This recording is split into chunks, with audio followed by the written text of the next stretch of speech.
একদিকে রয়েছে বাংলাদেশের জনপ্রিয় অভিনেত্রী জান্নাতুল সুমাইয়া হিমি এবং অন্যদিকে রয়েছে অভিনেত্রী কেয়া পায়েল। এরা দুজন হচ্ছে বাংলা নাটকের রাজকুমারী। এখানে প্রশ্নটি হচ্ছে জান্নাতুল সুমাইয়া হিমি সেরা নাকি কেয়া পায়েল সেরা। এই ভিডিওতে আমরা দেখবো সম্পত্তির দিক থেকে, গাড়ি কালেকশনের দিক থেকে এবং অভিনয়ের দিক থেকে কে সেরা। এই সব কিছু জানতে হলে ভিডিওটি শেষ পর্যন্ত দেখতে থাকুন। তো মূল ভিডিওতে চলে যাচ্ছি। প্রথমে তাদের ব্যক্তিগত কিছু তথ্য জেনে আসি। প্রথমে জান্নাতুল সুমাইয়া হিমিকে দিয়ে শুরু করা যাক।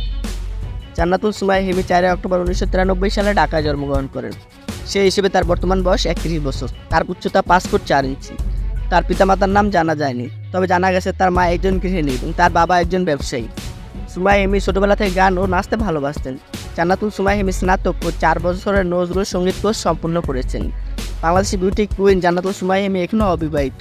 তিনি দাবি করেন যে তার কোনো প্রেমিক বা কার সাথে সম্পর্ক নেই। এখন তিনি বিয়ের কথা ভাবছেন না এবং নিজের ক্যারিয়ারে মনোনিবেশ করেছেন।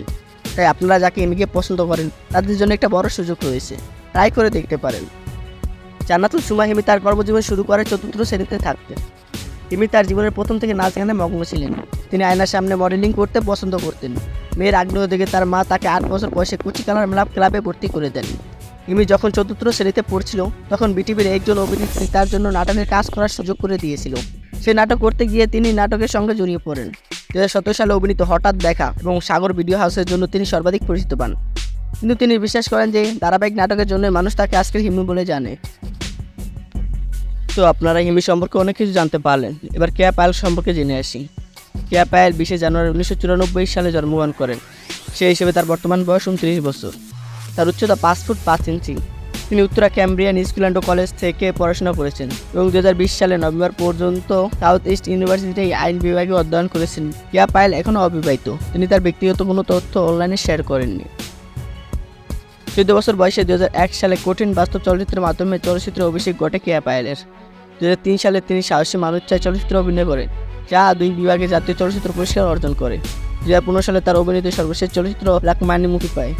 এরপরে তিনি 4 বছর পর 2019 সালে শিপন মিত্রের বিপরীতে ইয়েস ম্যাডাম চলচ্চিত্রের মাধ্যমে পুনরায় পদার্পণ করেন। এবার এক নজরে তাদের সম্পত্তির পরিমাণগুলো দেখে আসি। গুগলে দেওয়া তথ্য অনুযায়ী বর্তমান সময়ে কেয়া পায়েলের মোট সম্পত্তির পরিমাণ প্রায় 2 কোটি টাকা। তিনি প্রতিটি নাটকের জন্য 40 থেকে 50 হাজার টাকা নিয়ে থাকেন। এছাড়াও তিনি বিভিন্ন কোম্পানির ব্র্যান্ড প্রমোশন করে এই টাকা আয় করে থাকেন। অন্যদিকে জান্নাতুল সুমাইয়া হিমির মোট সম্পত্তির পরিমাণ প্রায় 65 কোটি টাকা। জান্নাতুল সুমাইয়া হিমি প্রতি মাসে 30 থেকে 50 হাজার টাকা আয় করে থাকেন। তার বার্ষিক আয় প্রায় 2,70,00,000 টাকা। তিনি নাটক, মডেলিং এবং ব্র্যান্ড প্রমোশন করে এই টাকা আয় করে থাকেন। বুঝতে পারলেন সম্পত্তির দিক থেকে জান্নাতুল সুমাইয়া হিমি অনেকটা এগিয়ে রয়েছে। তাদের গাড়ি কালেকশনের কথা বললে কেয়া পায়েল 3টি গাড়ি ব্যবহার করে থাকে।